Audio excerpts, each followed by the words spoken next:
তারপরে এখনকার যে রবীন্দ্রনাথ ঠাকুরের যে কবিতাটা বাইরান ছিল আমাদের, সে আমরা চাষ করিয়া নন্দে, মাঠে মাঠে বেলা কাটি সকাল হতে সন্ধে, রৌদ্র উঠে বৃষ্টি পড়ে বাঁশের বনে পাতা নড়ে, চষা মাটির গন্ধে।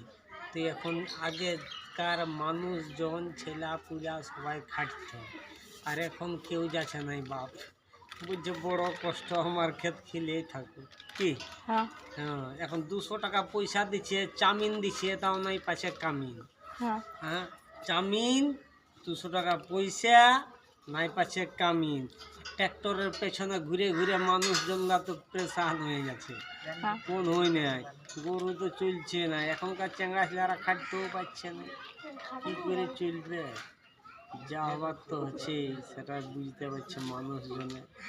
ম্যাচ লাগলো সালা বড় ফুটানি, যা এবার কাদা খেতে ঢুক শালা। যাদের চাকরি মাকরি ভালো এখন ইনকাম করছে তো ভালোই, নাই তো যাচ্ছে ব্যাঙ্গালোরে, যা তখন খাচ্ছে, যা সালা বিদেশেরা সবাই কি।